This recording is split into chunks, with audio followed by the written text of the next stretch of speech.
정석투자 전문가 김정수 전문가와 함께하는 마감의 정석입니다. 안녕하세요, 전문가님. 네, 안녕하세요. 네, 오늘 하루를 좀 어떻게 보셨을지 궁금합니다. 시장이 하락하기는 했는데 어디에 집중하셨는지 오늘 장 한마디 알려주세요. 바이오, 쉼표, 삼성바이오로직스 80만 원 이하에서는 수량을 늘려야 한다. 이렇게 정해봤습니다.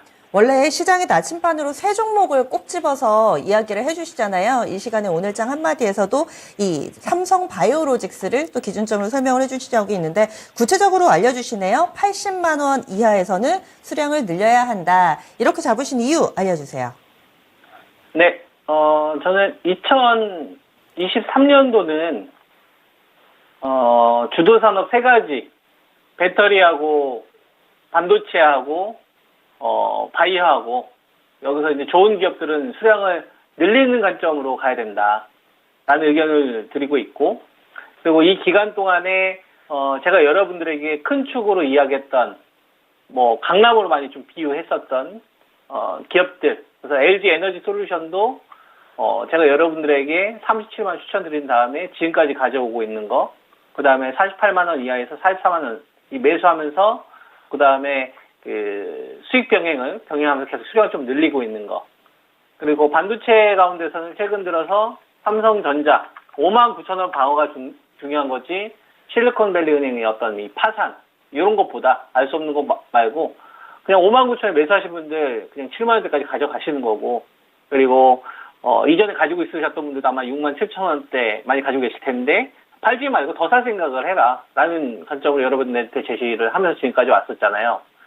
그리고 바이오 가운데서는 2,500 구간, 요 구간에서 유동성이 늘어나야 자금이 계속 판을 키워올 수 있는 상황이 만들어지게 될 텐데, 그러려면 이 삼성 바이오로직스와 셀트리온 그룹의 이 흐름이 정말 중요하다. 그리고 오늘은 뭐 조정 흐름이 나왔지만 어제 제가 여러분들한테 말씀드렸다시피 이 LG 에너지 솔루션, 그 다음에 삼성전자, 이거 추세가 계속 유지가 되고 있잖아요. 그리고 뭐 삼성 SDI도 추세가 계속 유지가 되고 있다고 봐야 되는 거죠. 여기에서 유동성만 더해진다면 이 구간을 우리가 또 다시 좋은 기회로 계속 활용할 수 있겠다라고 저는 판단을 좀 하고 있고요. 그리고 이 기간 동안에 바이오 관련된 주식들의 변화들이 좀 일부 있었습니다.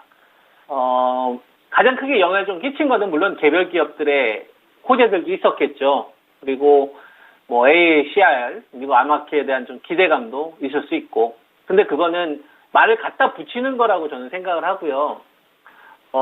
예를 한번 들어보면 오늘 뭐 배터리 가운데서 롯데 에너지 머티리얼즈가 다른 배터리 관련된 주식들 가격 조정이 나온 거에 비해서 최근 들어서 견조한 흐름을 보이고 있지 않습니까? 근데 그게 중요하지 않다라고 저는 보는 거죠. 그냥 57,000원에 매수를 했느냐가 중요하다라는 거죠. 뭐 나중에 또 호재들이나 이런 거는 또 바뀔 수가 있는 거니까 삼성 SDI가 여기서 신고가를 돌파할 거냐가 중요한 게 아니라 51만 원에 살 수 있는 상황에서 매수했느냐가 중요한 거지, 중간에 이슈는 또 바뀔 텐데, 저는 주식을 싸게 산 다음에 잘 사두면 끌고 가는 힘도 커지고요. 중간에 수익 병행을 활용을 하면 추가 원금 투입 없이 계속 키울 수 있다고 보거든요. 그러면 삼성 바이오로직스나 내가 셀트리온 또는 뭐 유한 양행, 바이오제에 투자하시는 분들 있을 거 아니에요. 에이스팜. 이런 기업들 어떤 기준의 잣대로 내가 바라볼 거냐가 되게 중요한 거잖아요. 갈 거라면, 이들 주식 갈 거라면, 그럼 난 도대체 무슨 근거로 살 거냐, 이 가치를 뭘로 매겨야 되느냐, 이걸 제대로 정리하고 확고하게 가져갈 수 있는 거 아니겠어요? 그래서 저는 그걸 어디에다가 좀 포인트를 두냐면 생태계를 형성을 하는 데 있어서, 바이오 제약이라는 이 생태계를 형성하는 데 있어서 그 기업이 얼마만큼 기여를 했느냐, 그리고 다른 기업이 대체할 수 없느냐, 이게 저는 되게 중요하다고 생각합니다. 가치를 매기는 데 있어서.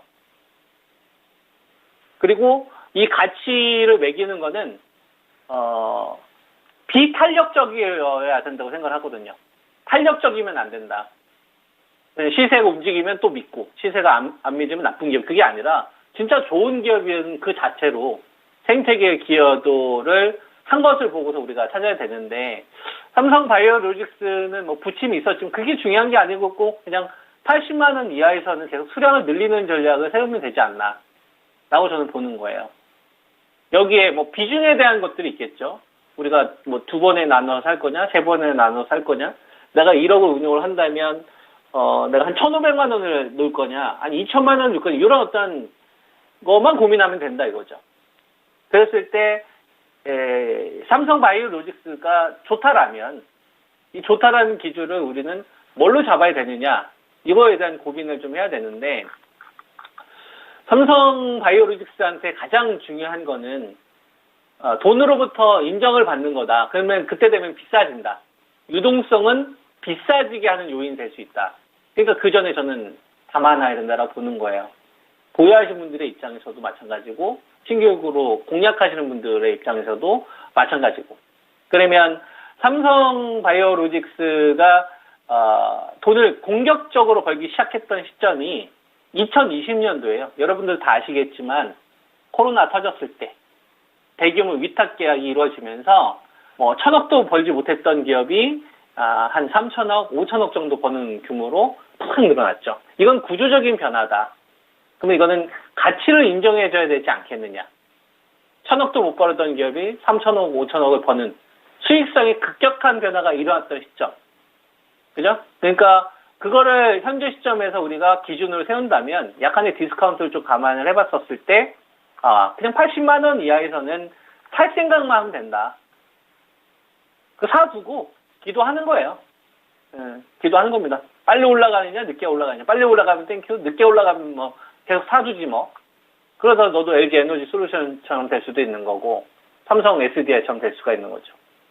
이런 식으로 기준을 세우면 된다고 생각해요. 그러니까 수익성이 급격하게 좋아졌던 시점을 기준으로. 그리고 셀트리온 그룹도 저는 묶어서 봐야 된다고 보는데요. 셀트리온이나 셀트리온 헬스케어, 그 다음에 이제 셀트리온 제약. 요게 시가총액이 100조 정도 돼요, 여러분. 100조짜리. 이게 2,500 구간에서는 정말 중요하다라고 저는 보는 겁니다. 요 구간에서는.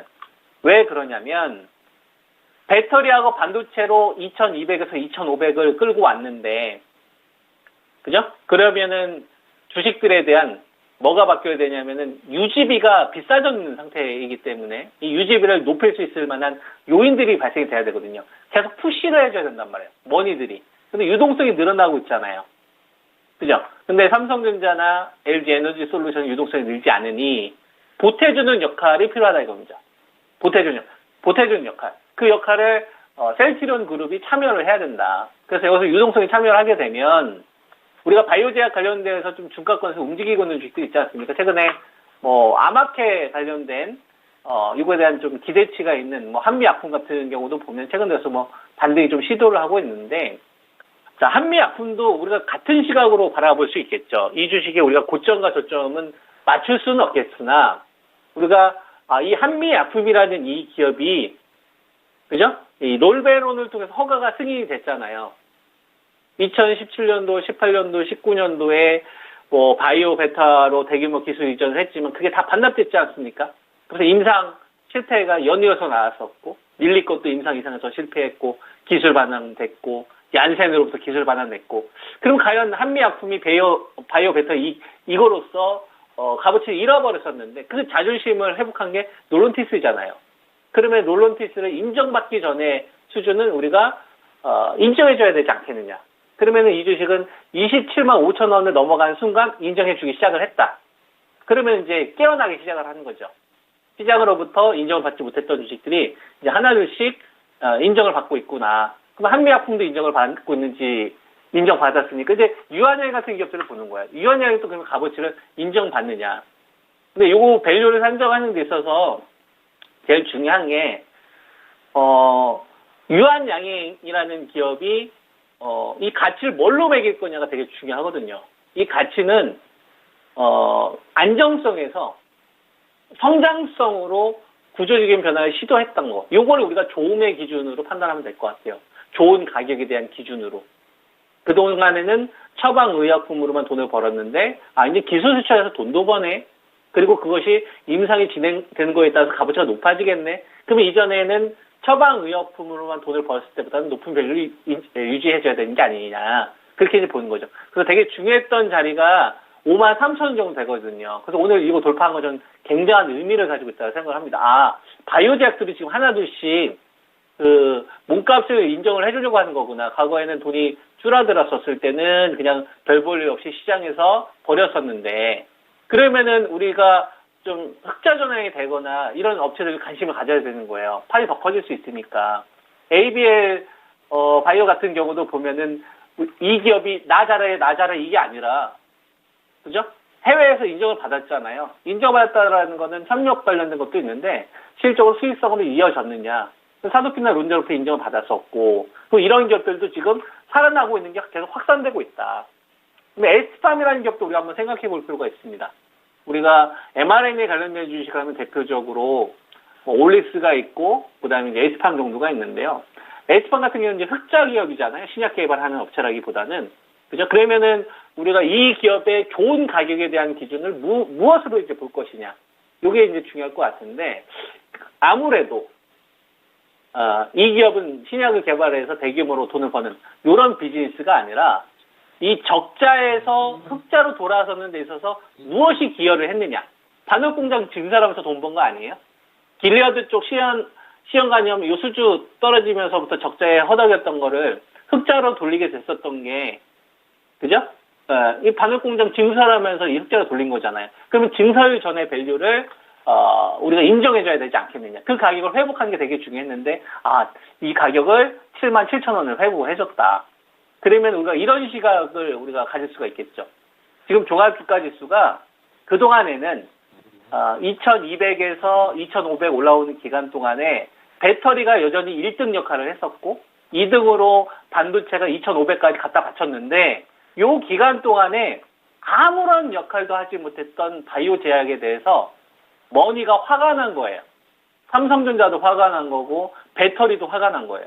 야, 내가 2200에서 2500까지 여기까지 끌어올렸으면 됐지. 여기서 신고가 나오는 주식들 유동성 10인조까지 끌어올렸으면 됐지. 넌 뭐 해야 되냐? 그러니까 이제 바이오 제약 관련된 주식들이 자금들이 유입이 되면서 여기 이제 반응하기 시작하고 있는 게 아니냐. 그래서 바이오제약, 삼성 바이오로직스가 셀트리온으로 유동성 잘 보세요. 그러면 바이오제약 쏠림이 나올 수 있어요, 이번 구간. 네, 이렇게 말씀드리겠습니다. 네, 지금 이 시점에서 제약바이오에 왜 우리가 주목해야 하는가 긴 시간을 할애해서 설명을 해주셨는데요. 그럼 내일 이 시간에 다시 뵙겠습니다. 고맙습니다. 예, 감사합니다. 네.